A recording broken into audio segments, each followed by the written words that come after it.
Hello বন্ধুরা, আজকে আমি চম্পা তোমাদের সাথে ভিডিওটি শেয়ার করছি। আমি চম্পাস ব্লগ থেকে। আমার এই ভিডিওটি যদি তোমাদের ভালো লাগে তাহলে একটা লাইক কমেন্ট শেয়ার করো, আর নতুন বন্ধু হয়ে থাকলে একটা সাবস্ক্রাইব করে পাশের বেলটি বাজিয়ে অল করে রেখে দিও। আমি তোমাদের সাথে আজকে যে ভিডিওটি শেয়ার করছি সেই ভিডিওটি হলো তোমরা গাছে কি খাবার দেবে। এই সময় কিন্তু গাছ অনেক ঝিমিয়ে যায়। ঝিমিয়ে যাওয়ার জন্য কি তোমরা করবে, আর গাছের অতিরিক্ত ফুল পাওয়ার জন্য, এক একটা গাছে প্রচুর ফুল পাওয়ার জন্য তোমরা কি দেবে গাছের গোড়ায়। দেখো আমার এই গাছটা কিন্তু একদম নতুন গাছ, দুটো ফুল ফুটেছে। কালকে মানে 3টে থেকে 4টে ফুল ফুটবে, ঠিক আছে। দেখো একদম নতুন গাছ, এই প্রথম ফুলটা ফুটলো। গাছটার বয়স হয়তো 3 থেকে 4 মাস বয়স হবে। আমার বাড়িতে ডাল কেটে গাছটা বসানো। বা এবার জবা ফুল গাছ তোমরা কেমন মাটিতে বসাবে, কেমন কি পরিচর্যা করবে, কি করবে, আমি সব কিছু তোমাদের সাথে আজকে আমি শেয়ার করব। তোমরা এই সময় কিন্তু জবা ফুল গাছ একটা গ্রীষ্মকালীন ফুল গাছ, আর হাইব্রিড জবা ফুল গাছ কিন্তু এই সময় একটু কম ফোটে, ওটা শীতকালে বেশি ফোটে। আর দেশি জবা ফুল গাছ কিন্তু সে গ্রীষ্মকালে বর্ষাকালে বেশি ফোটে, আর শীতকালে ডর্মেন্ট পিরিয়ডে চলে যায়। এই জন্য তোমাদের এখন গাছগুলোকে কি দিতে হবে। এই জন্য তোমাদের এখন গাছগুলোকে অতিরিক্ত রোদ্রে রাখতে হবে। দেশি জবা ফুল গাছ আর হাইব্রিড জবা ফুল গাছগুলোকে সেটের নিচে রাখতে হবে, বা কোনো স্থানে রাখতে হবে, যে 3-4 ঘন্টা রোদ পেলো, তারপরে তোমরা এমন জায়গায় রাখবে যেন সেখানে ছাওয়া পড়ে সেরকম। আর দেশি জবাগুলোকে এমন জায়গায় রাখতে হবে একদম মানে পুরো প্রথম থেকে শেষ পর্যন্ত রোদ যেন পায়। এবার আমি তোমাদেরকে বললাম প্রথম থেকে শেষ পর্যন্ত রোদ যেন পায়, তাইলেই যে পাবে তা তো না, সবার বাড়িতে তো সমান জায়গা না, কিন্তু যেন 5-6 ঘন্টা রোদ যেন পায় এমন জায়গায় তোমাদেরকে রাখতেই হবে গাছগুলোকে। না রাখলে কিন্তু তোমরা সেরকম ফুল পাবে না, আর সাইজ বড় আসবে না, কালার ভালো আসবে না।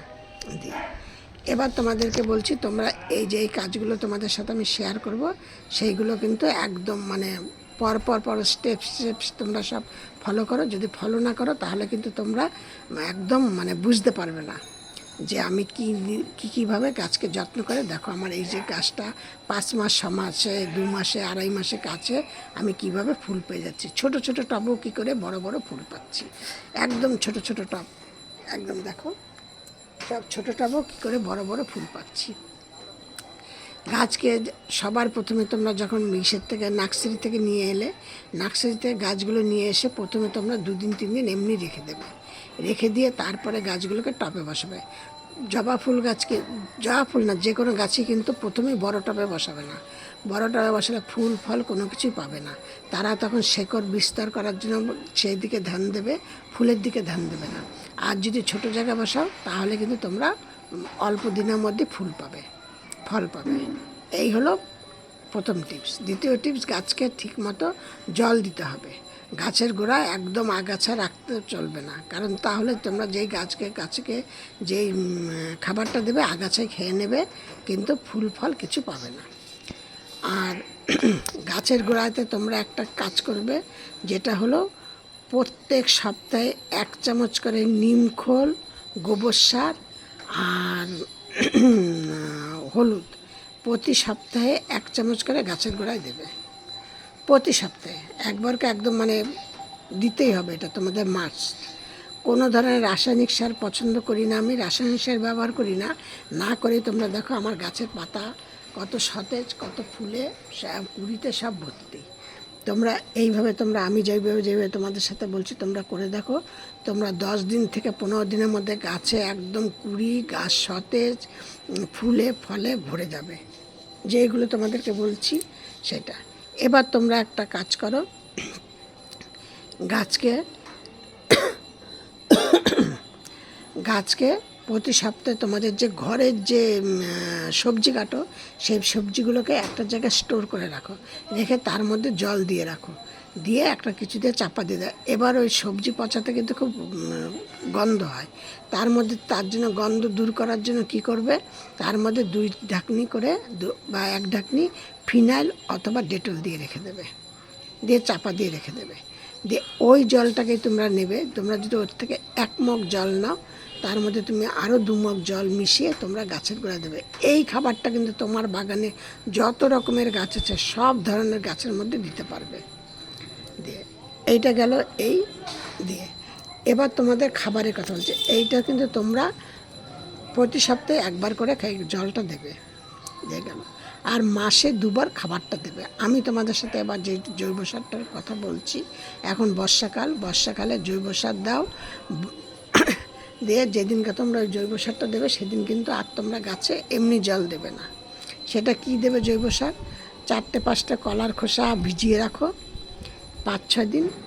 তারপরে তোমরা 1-2টো লেবু ভিজিয়ে রাখো, ছোট ছোট কুচি কুচি করে সেই লেবুটাকে ভিজিয়ে রাখো, যে কোনো লেবু হলেই হবে, তোমরা ভিজিয়ে রাখো। আর রাখবে কি, আমি কোনো পেঁয়াজের খোসা দেওয়া পছন্দ করি না, কারণ এই ফুলগুলোকে আবার তুলে নিয়ে পুজো করতে হয়, তার জন্য।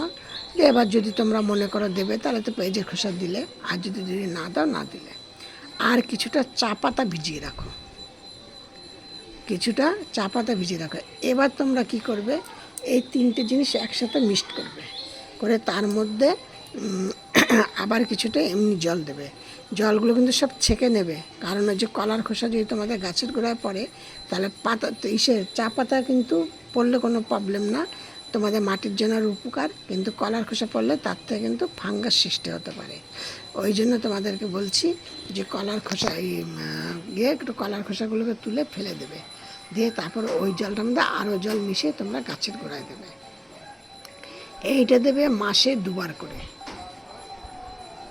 বার করে দিলে দেখবে তোমাদের গাছ ভর্তি কুড়ি ফুল, একদম 15 থেকে 16 দিনের মধ্যে তোমরা দেখবে। তোমাদের আমি কথা দিতে পারি, আমি নিজে আগে ব্যবহার করি, আমি ভালো উপকার পাই, তারপরে আমি তোমাদের সাথে শেয়ার করি।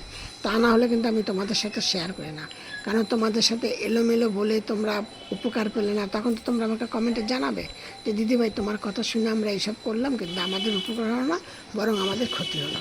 তার জন্য বলছে আমি আগে ব্যবহার করি, আমি আগে উপকার পাই, তারপরে আমি তোমাদের সাথে শেয়ার করি। এবার তোমরা এইভাবে করে তোমরা দেখো। আর গাছের গোড়াটাকে কিন্তু সবসময় একটু আলগা করে রাখবে মাটি, যাতে শ্বাস প্রশ্বাস রোদ গাছের গোড়ায় প্রবেশ করতে পারে। তারপরে তোমাদের আরেকটা কথা বলছি, গাছ যে তোমাদের ঝাপালো হবে, কিন্তু প্রত্যেকটা গাছের দেখো, আমার কিন্তু প্রতিটা গাছের কিন্তু গোড়ার মাটি থেকে অনেকটা উঁচু থেকে ডালপালা, কারণ উঁচুতে একদম যদি মাটি থেকেই ডালপালা শুরু করো, তাহলে কিন্তু তোমাদের কি হবে, ওই গাছগুলো মাটিতে কোনো রকম রোদ্দুর হাওয়া বাতাস পাবে না, তাতে কিন্তু ফাঙ্গাসের সৃষ্টি হবে, আরও বরং খারাপ হবে। এই ছিল আজকে আমার ভিডিওটি ভালো লাগলে একটা লাইক কমেন্ট, আর নতুন বন্ধুদের বলছি একটু সাবস্ক্রাইব করো, আর একটা করে সবার মধ্যে শেয়ার করে দিও। তোমাদের যদি একটু উপকারে লাগে তাহলে আমারও খুব ভালো হবে, আর তোমাদেরও কিছুটা উপকারে লাগলো। সব ভিডিওর মতো বলছি, তোমরা সব ভালো থাকো, সুস্থ থাকো। নেক্সট ভিডিও আবার অন্য কিছু নিয়ে।